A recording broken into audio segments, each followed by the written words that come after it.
السريري للشمال ونجبره على الاندفاع نحو الشرق والاندفاع نحو الغرب في محاولة تشبه الخيال. وإذا تحقق لقاء النهرين نكون قد أسسنا شبكة ري ضخمة ليس لها مثيل في العالم.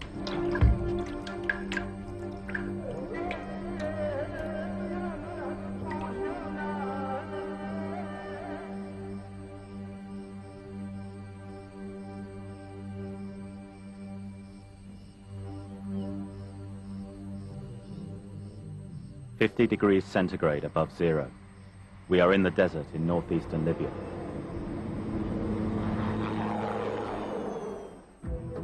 A convoy of trucks is loaded with large concrete pipes.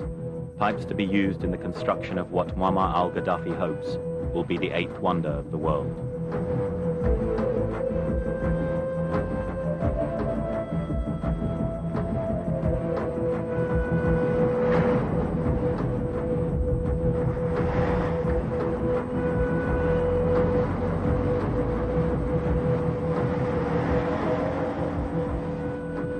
Libya's eccentric head of state, the man the Western media love to hate, the clown terrorist and suspected mastermind behind Lockerbie, is today forging a new image for himself as a modern-day Moses and self-proclaimed Lord Protector of the waters, as a man of peace leading his North African desert state into the 21st century.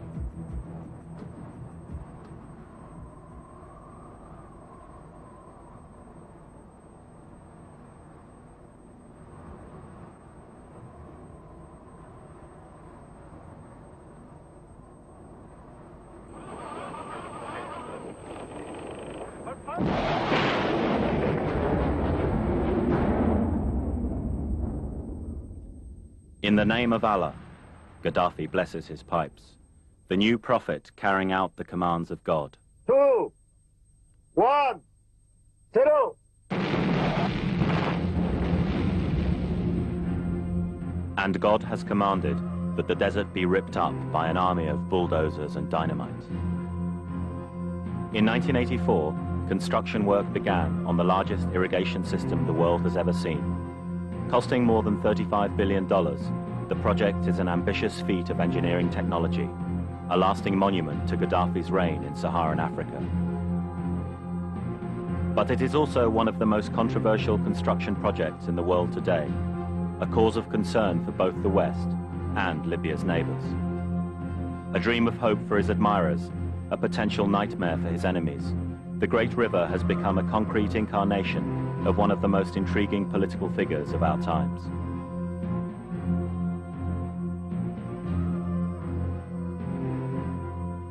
We were allowed to follow his 8,000-kilometer dream and separate the facts from the myths behind Libya's miracle under the sand. This miracle consists of 2 pipelines pumping water from the Sahara to the north. Tripoli, Libya's ancient capital. Allahu Akbar. There is only one God, and his name is Allah. The eternal call of Islam welcomes us to the Socialist People's Jamahiriya, the official name of Libya.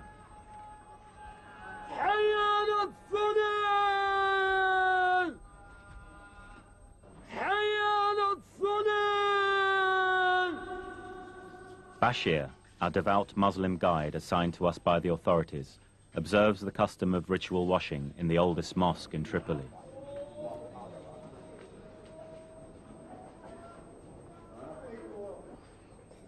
A trusted member of the leader's inner clique, Bashir was to remain constantly by our side for the next 8 weeks. It was up to him what we could film and whom we could interview, but he refused to be interviewed himself. For 15 years, Libyans have been outcasts of the international community, shunned as terrorists and fanatical warriors of Islam. All the Libyans we met were eager to shed that image.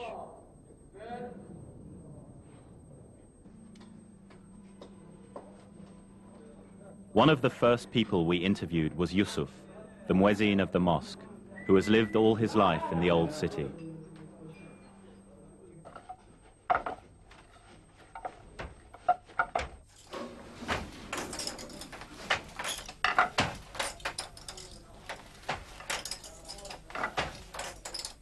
He is a weaver by profession, proud not only of his craft, but also of the achievements of the revolution, the great river, and his beloved leader.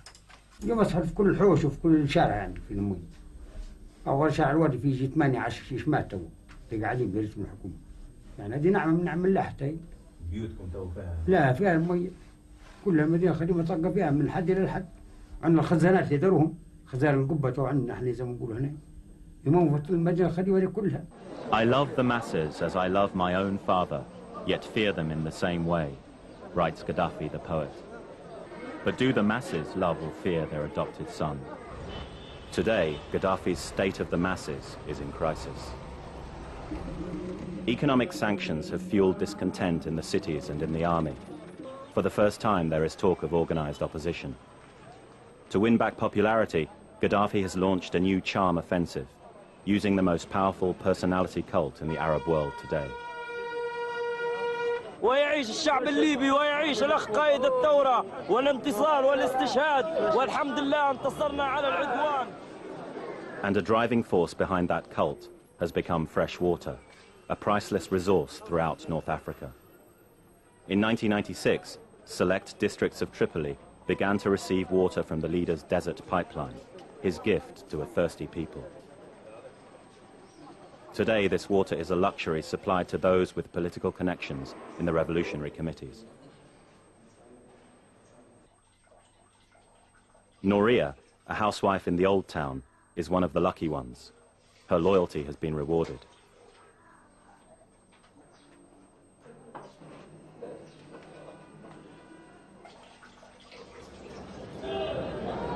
ويا رب المية وصلت بخير والحمد لله وصلت طرابلس جميع المدن الجماهيرية وصلت الغرس وصلت الزرارة كاكاو. Even the less fortunate, such as these copper makers who still rely on rainwater, have been told that a golden age is just around the corner. But they are still optimistic, or at least under Bashir's watchful eye. احنا المية هذه طبعا تلزمنا في العمل لأنها مهمة عندنا.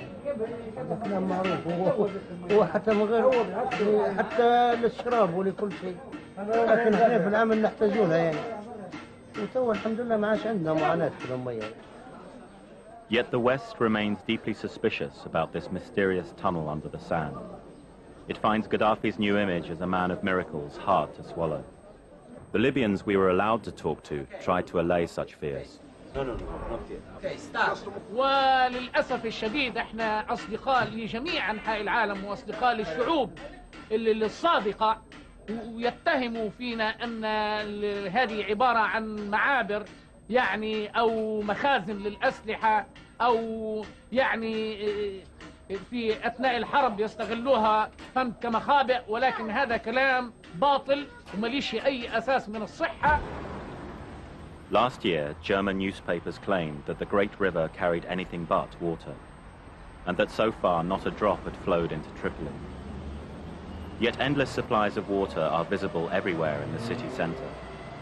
Libyans and foreign observers alike told us that when the city was first connected to the Great River, the old pipes burst under the strain, and the centre looked like the after effects of an airstrike.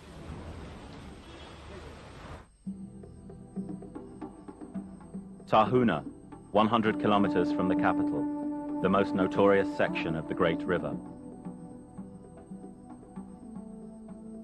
It was here that Western critics became convinced that something more sinister than water lies down these shafts. In the early 1990s, Western experts accused the Libyans of using water for an underground chemical weapons plant they believed Gaddafi had built here. The Pentagon even considered military action. To counter such claims, the Libyans altered the course of the pipeline.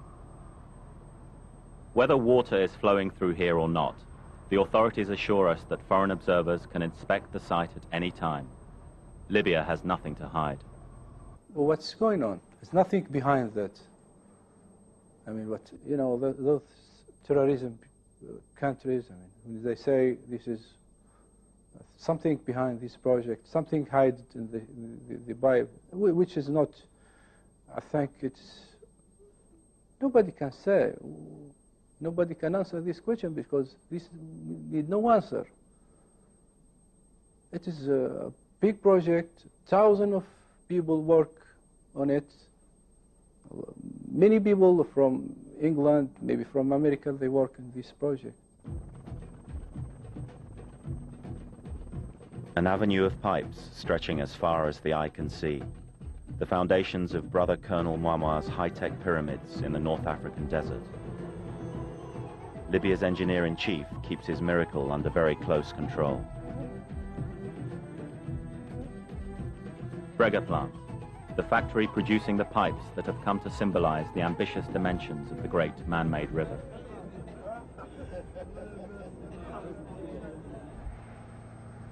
6:30 a.m. Workers are on their way to the factory.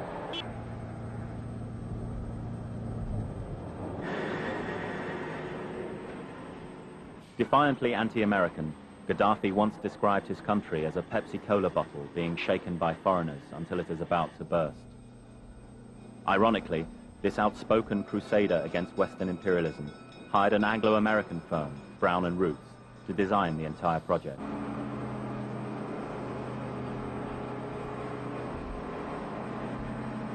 The chief engineer ridiculed the idea that pipes designed by Americans could be used as weapons against Americans.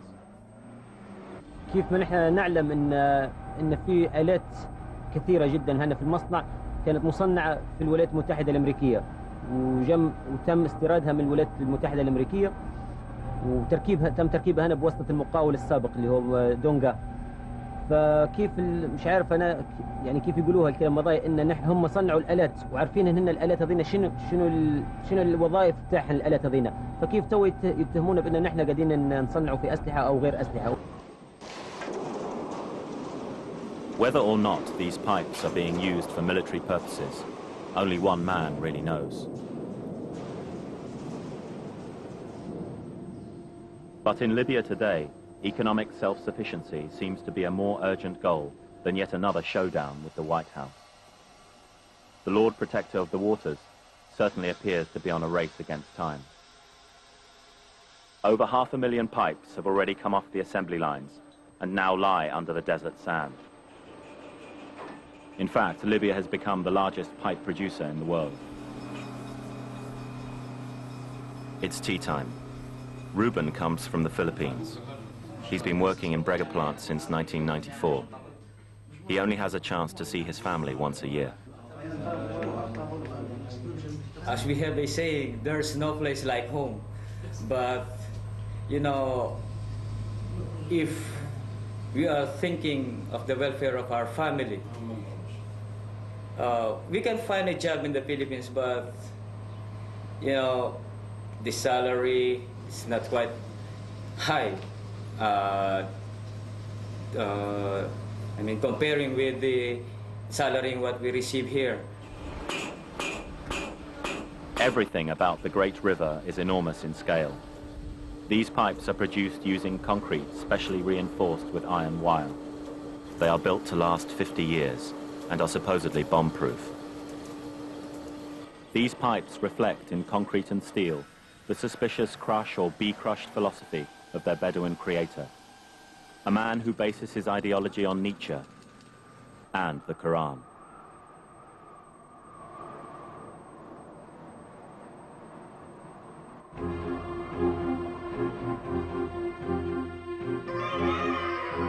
We set out for the south.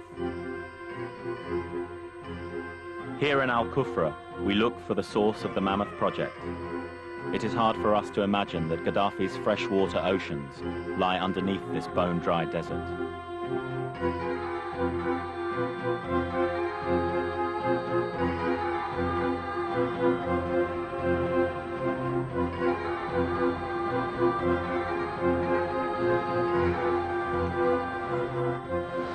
In Al-Kufra, life pulsates 1,000 kilometers from the coast.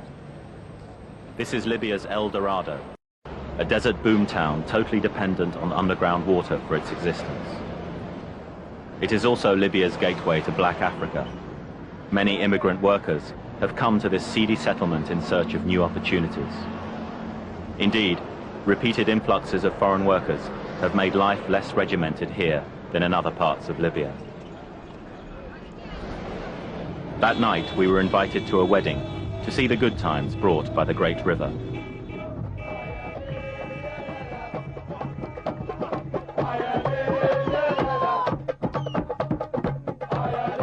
The Quran allows a man up to 4 wives. In Libya, most men settle for 1. Monogamy rather than polygamy is the rule in Gaddafi's brand of socialist Islam.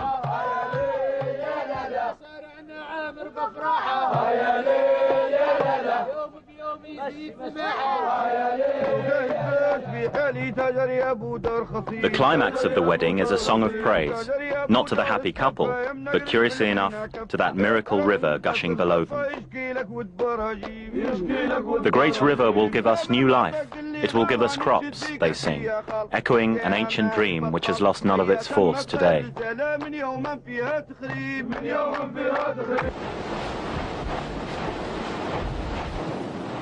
For it was in southeast Libya, in the 1950s, that foreign oil companies first stumbled upon vast oceans of water.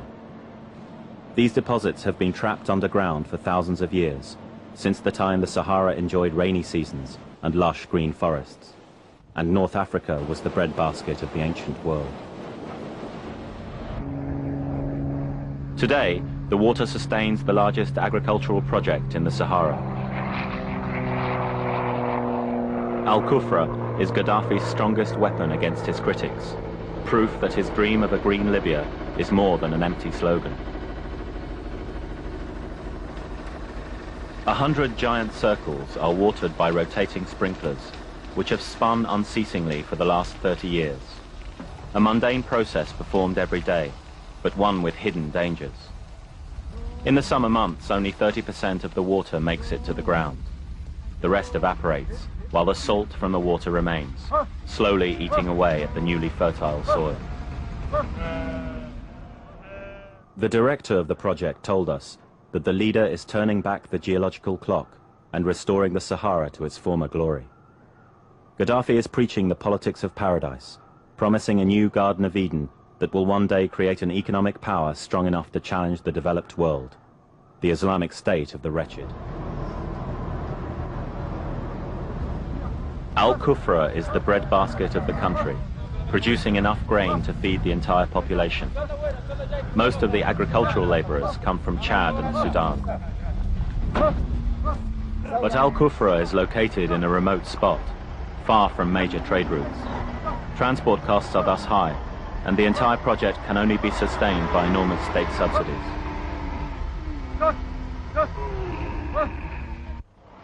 Despite this, Gaddafi sees money as no object. In his relentless drive to make Libya self-sufficient, he wants to get even more water from Al-Kufra. Local experts, on the other hand, fear billions of petrodollars are being wasted on extravagant projects. They think it would be much cheaper to feed the population with imported food. But Gaddafi refuses to give up on his dream of a more fertile Mother Earth. Over the years, the colonel has turned this desert boomtown almost into a military camp. His revolutionary guards have uprooted thousands of desert nomads and brought them here to join his army of the wretched.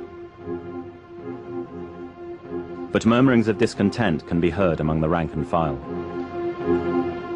زراعيين ومن مشروع الكفرة والهيئة والسرير ونتناقش احنا اليوم على الكلام هذا ويقولوا لنا في مشروع الكفرة الاستيطاني ونحول لكم فيه مزارع المزرعة بذل المزرعة والحوش بذل الحوش وتقربوا المدن. جينا هنا وبدنا فيه نوع من الخدمات ولكن بدنا يتلاشى تدريجيا. حتى الآن لا يوجد شيء، لا بار ينهارا، الحشاش زحفات، المساكن كما ترى. Officially, the broken promises in Al-Kufra are a result of the UN embargo. In reality, such sacrifices are necessary to pay for the rising cost of pumping water 1,000 kilometers to the north. 5 million Libyans living on the coast can't be moved south at the click of a finger, so the water must be pumped north.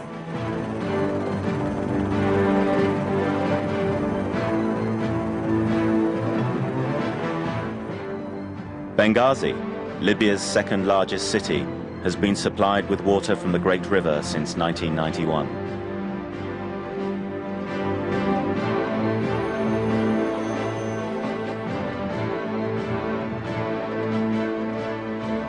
Water from the south suddenly appears from out of the desert sand, ready to be pumped into the Omar Mokhtar Reservoir, one of 4 giant artificial lakes in the north.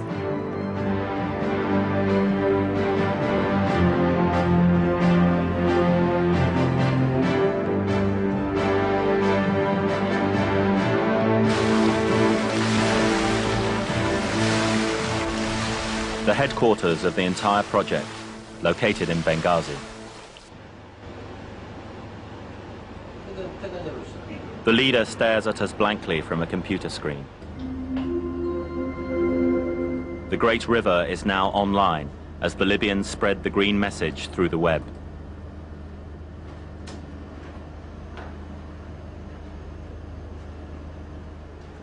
If only water is flowing under the desert, is it being used solely for humanitarian purposes? We asked the deputy manager. This water will serve everybody, will serve the farmer himself. He will start construct his farm by himself. He will work hard for his land. Before they have no water. Now they will have water. This is a new life for them. The Great Mamid River is a new life for everybody, for those farmers who living in the coastal areas, in the farmers which had they haven't water before. To see the new life promised to ordinary Libyans, we travel along the coast. We have come to visit the model farms that have been built here in recent years. The leader's smiling face appears on posters everywhere, promising Libyans that they will enter a green paradise in the near future.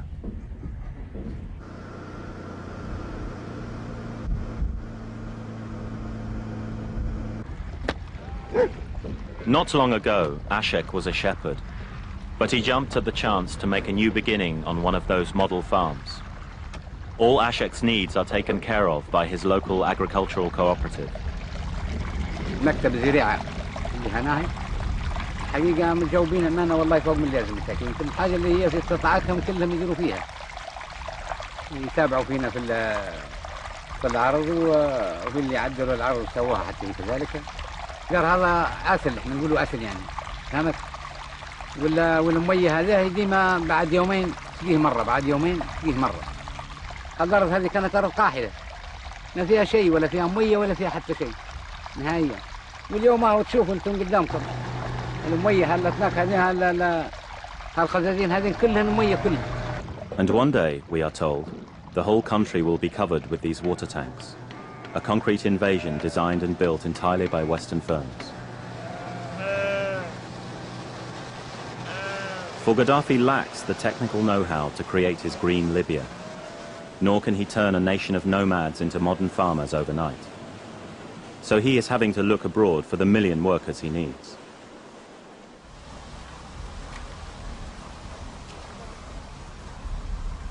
One of the success stories of the cooperative is Ahmed Al-Trat. He has benefited from his working experiences in America. Most of my time is spent in Texas, in Fort Worth. There the climate is just about the same. I concentrate all about the fruit, so that's such grapes, figs, pomegranates. I hope that they remain thousand years.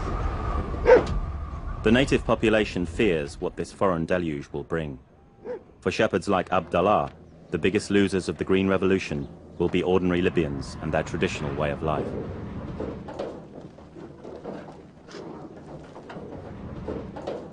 أنا عارف السعي كسبين نقول الحكومة تبي مني يدير السعي لما تدير لمرتوع وتدير لعلفة يقول نحرسوا وكسبين فيها السعي توا في الضايقة تاف سكروا بردقات ما عادش في وين برمغار مش نعلفوا خلاص. What about the water? المية شنو واضح يا سي عبد الله؟ مية ماجن سماء مية سماء. The revolution is facing a new dilemma. To appease the wretched, Gaddafi must give them water. But to do so, he must rely on the same Western companies he threw out when he first came into power.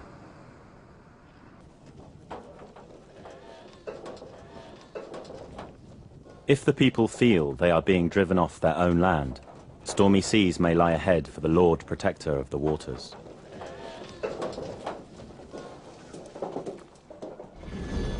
Only a few kilometers further on, a new pipeline is being built for a new reservoir.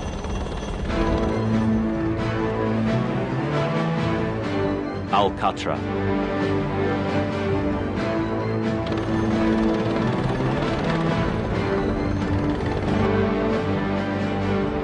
This is the showpiece of the whole project.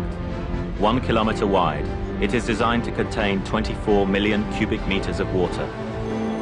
At one stage, supply problems led to the project being suspended. But today, work is once more in progress. Money is again flowing into the state coffers, and many foreign companies are eager to profit from Libya's new prosperity. Modesty has never been one of Gaddafi's weaknesses. Here in Al-Gaddafi, he is hoping to emulate the great builders of the ancient world. 24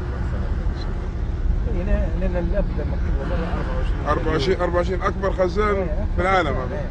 أكبر خزان بحيرة معلقة القائد يسميه. أكبر بحيرة معلقة في العالم. Al-Gaddafi, the first town to receive water from the Great River back in 1990.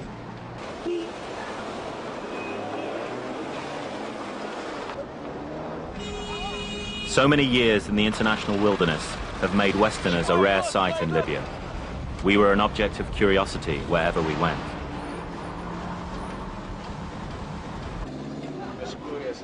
The members of the local People's Congress spent hours telling us about the achievements of the revolution.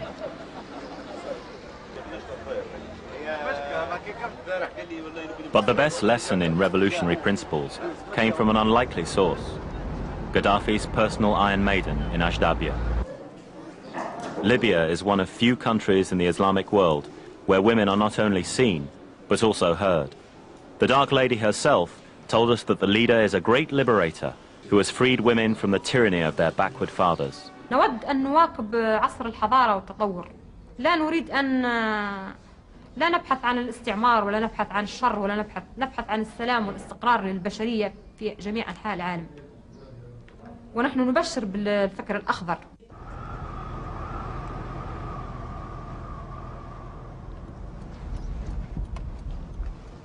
Just outside the town is a large holding reservoir, the jewel in Al-Gaddafi's crown. Our hosts insist we see it before we leave. Here, as everywhere, all papers must be in order before we are allowed in.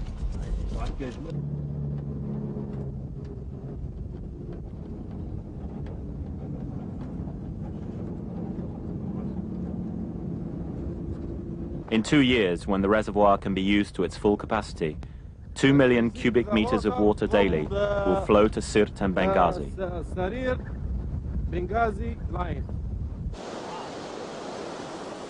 But for some reason, the reservoir wasn't running to its full capacity. Only one of the 2 inlets was pumping water. No one told us why.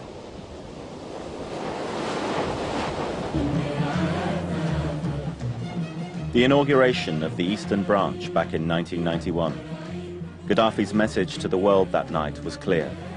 Those Western leaders who don't believe in Libya's miracle will have their heads shoved firmly into the sand dug up for the Great River. And yet, 9 years later, that miracle river is still not fully operational. Unexplained gaps still remain.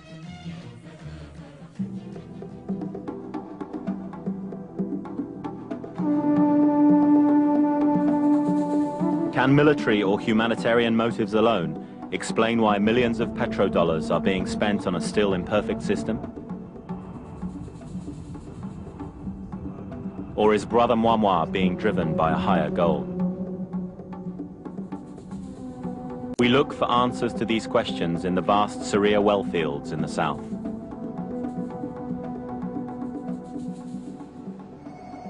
All 200 wells in the region are checked and controlled 24 hours a day.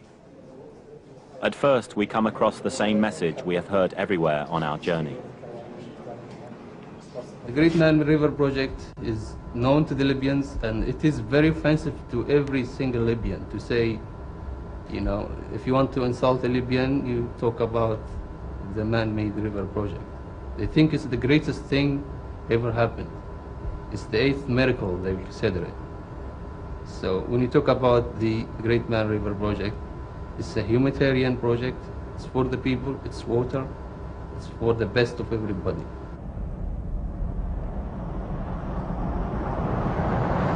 Rising above the desert, close to the control center, are 2 giant header tanks.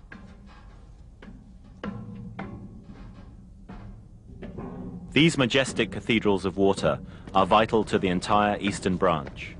When there's too much pressure in the pipeline, excess water is fed into them.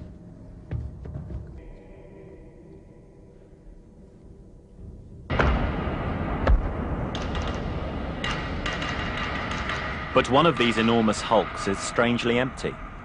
Not a drop of water to be seen, just like the water inlet in Al-Gaddafi. The authorities are obviously not telling us the whole truth.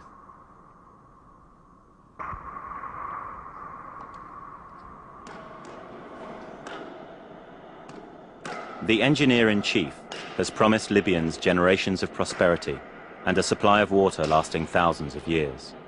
For 2 decades, they have been led to expect nothing less than the 8th wonder of the modern world. But clearly, something is wrong. There are signs that water was here once, but not water fit for human use. Our friend in the control room told us that this tank would be filled when the Tserbo well fields are in operation.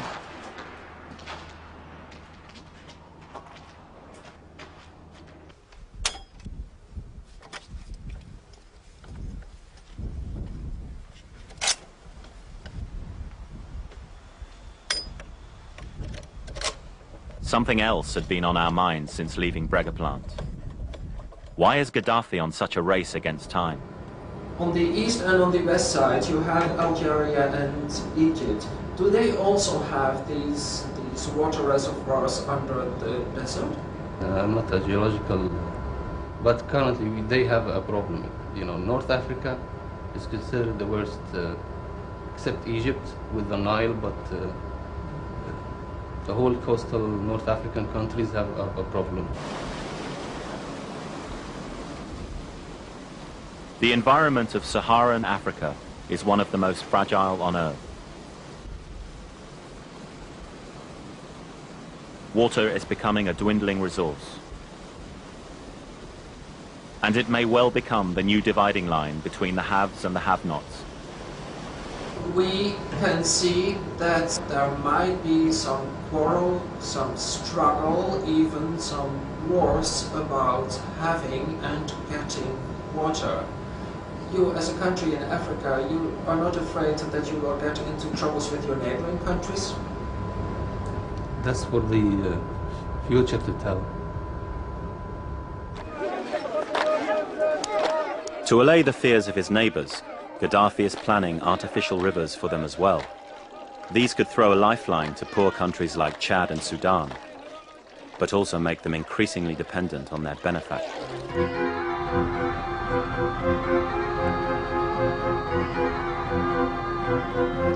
Slowly, the mystery behind Gaddafi's dream is opening up before us. We want to find out more in the Tserbo well fields to the south.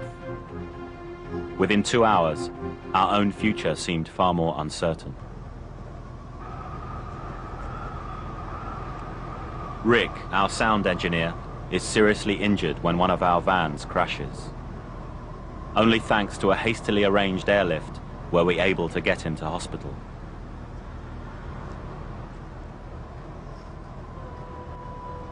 Doctors later told us that if the plane had been delayed by a few hours, Rick would have died. Help, however, had come from an unexpected quarter, from Gaddafi himself, our elusive guardian angel. Praise the man who gives us life. This poster greets us on our entry into Tserbo, a small rundown town in the middle of nowhere. One street, one petrol station. These are the people the West never sees but greatly fears, the shock troops of the Holy Jihad.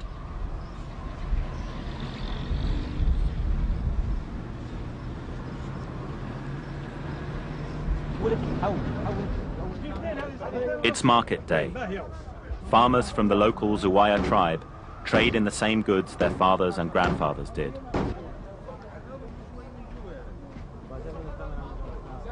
They are also the same Libyans who have been told that prosperity waits for them 600 meters below ground. But this is the water that suddenly stopped flowing into that header tank a few years ago. Nouri, from the Great River Authority, wanted to show us that there was nothing wrong with Tserbo's water. There were just a few technical hitches that had to be overcome. He said the water was perfectly fit for human and agricultural use. And yet, local farmers still don't have access to the artesian wells. Mahmoud, one of the most respected elders of the community, still uses the old, obsolete pumps. He still has to get his water the hard way, by hand.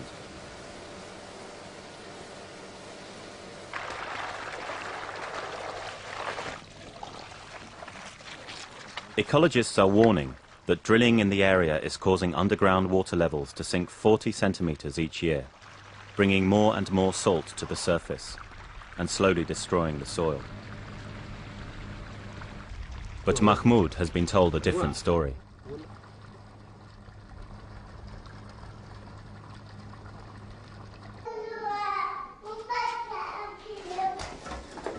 He invited us to his home to have a look at his rural idyll.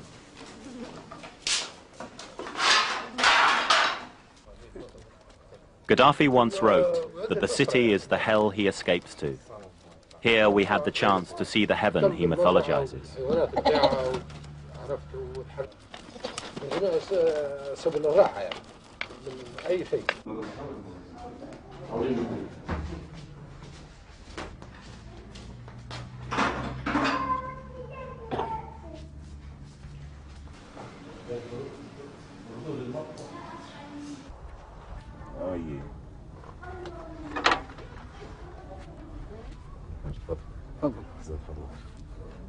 We hear from Mahmoud that all the things people say about Libya are lies. Libyans don't throw bombs at America. Libya is strong. It has survived the embargo because it has water, and lots of it. The Great River, he tells us, is Libya's greatest treasure, helping to feed the mouths of 5 million people, and in the future maybe neighboring countries as well.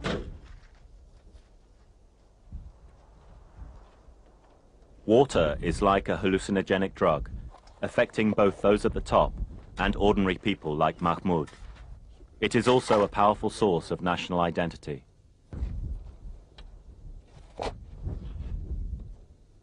We went digging for Libya's buried treasure, the foundations of its identity. And we found watery mud. Blessed are the wretched, how beautiful will be their dawn, and how sweet and great will be their victory. The Prophet Colonel launches his desert crusade. And these wells are his new mosques.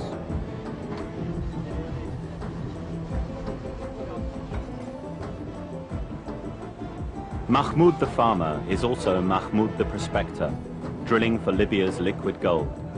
But he and his co-workers are digging deeper and deeper for that priceless water, which is not getting to Syria or going anywhere.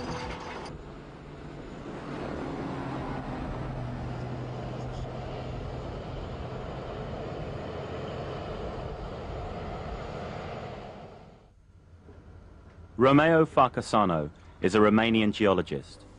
His job is to carry out tests on rock samples taken from different soil layers below the water level. The success of Gaddafi's crusade depends on exactly how much water lies below the Sahara, and more importantly, how long it will last.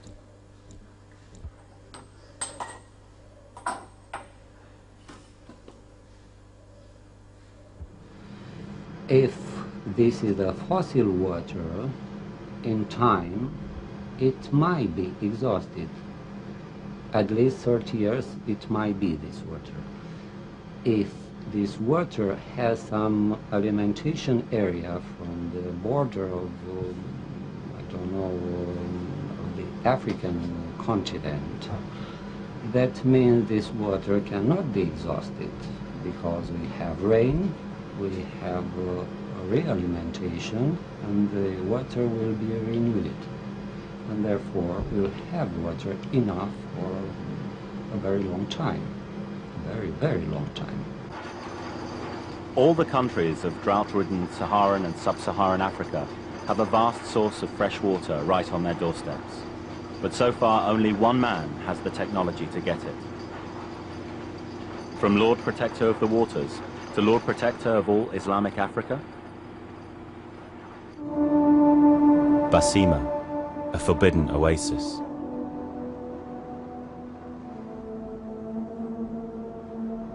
This was the only place we came to alone, without the knowledge of our full-time escorts.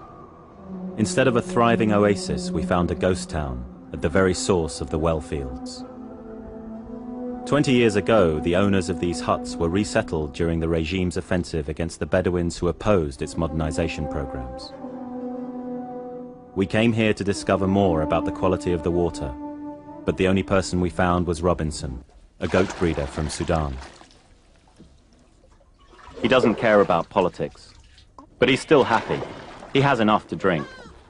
أيوة طوالي نحفر بيد طوالي في موية طوالي ياخدها وبايد غير موية وايد أيوة موية قصير جدا موية قصير خالص. Only 1 meter? أيوة متر أو أقل من متر. أيوة متر أو أقل من متر ما هيزيد من متر الأطول فيه ما يزيد من متر. What about the lake behind you? فموية البحيرة فيها غيت شوية ملح شوية.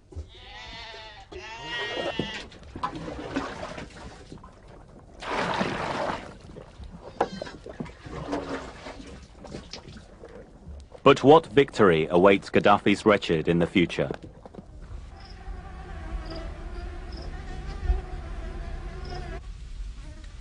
Perhaps the answer lies in that lake. We go there to see the effects of the drilling. And we found the reason why no water was going north. Salt, a white poison spreading across the desert. Ignoring the warning signs around them, the Libyans will soon use filters and increase drilling fivefold. While this will make the water cleaner, it will also unleash the demons of the Sahara itself. To assure victory for his wretched, Gaddafi must gamble with the forces of nature. But his stakes are high, perhaps too high.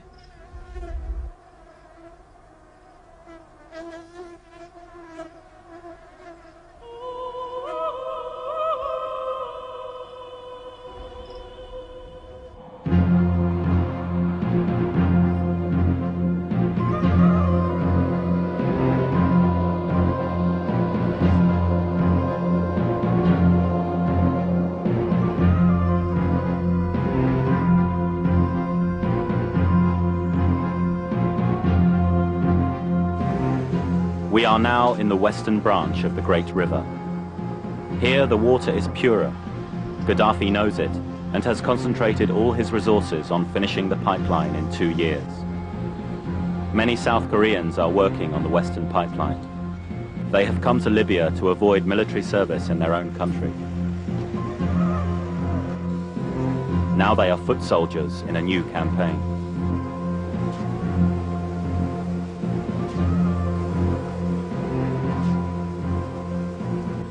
And many of them seem to have swallowed the same drug as their Libyan co-workers. This is a desert.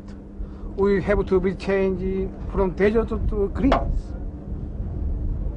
Fruit trees, after 10 years, all Africa peoples supply this water and some rice.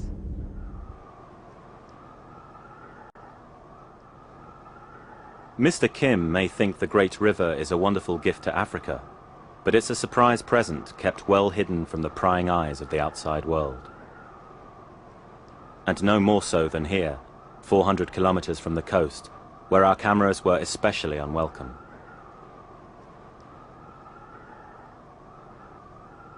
Near the Ashwarif settlement, a water tank is already finished, a personal reward from Gaddafi to the local Bedouin nomads for their political loyalty.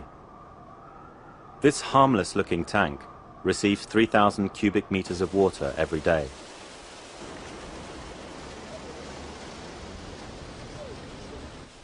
An anonymous source told us that only a tiny fraction of that water is being pumped into Ashwarif to meet the town's modest needs.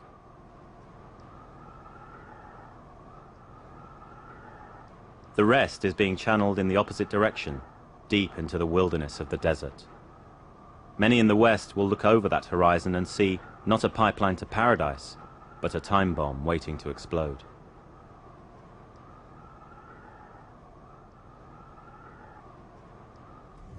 By doing so, they may be overlooking a more powerful weapon, a new bargaining chip in the hands of an unpredictable gambler.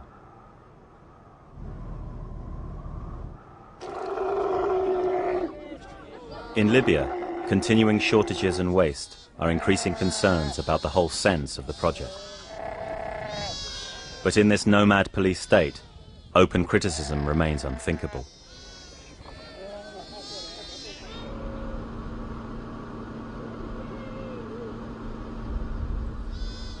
When tending to his sheep, the police chief in Ashwarif loves nothing more than defending the great river. بل أمريكا والدول الغربية هي اللي يعني تبي تسيطر على هذه الإنجازات وهذه الحضارة اللي قايم بها الأخ القائد ويحاربوا فيه من أجل الكلام هذا، لكن هو ليس إرهابي ولا يدل على أي شيء بالإرهاب يعني. It's morning in Ashwarif. This young man has the one key controlling the entire water supply for the local people. If he doesn't wake up, they'll go thirsty.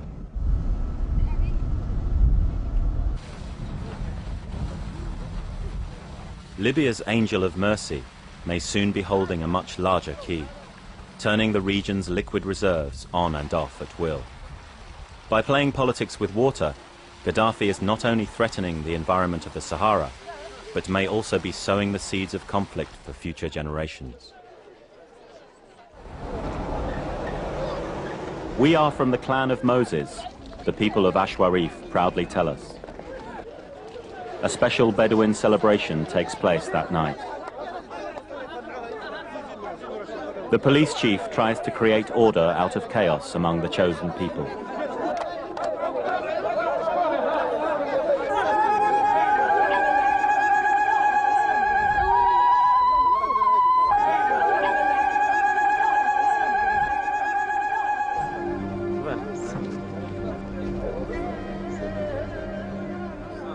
After the celebration, we talk to the elders of the clan. هذه كانت المعيشة على الحياة، المعيشة على القدم، معنا ما فيش حاجة اسمها مية ولا اسمها حوش ولا اسمها معنا مزرعة نمشوا بمشينا هذا معنا ننزلوا مسافة 100 كيلو على المية. الوردة جمل نردوا عليه جمل، والماء في جرمانيا معروف، أو في قربة غنم نذبحوا الشاة وناكلوا لحمها ونتركوا قربة، ونشكر طيب الثورة بالكلام هذا، ونشهد لله أن في نعيم. Great leader, we will follow you wherever you go, these old men sing, worshippers of the cult of the Colonel.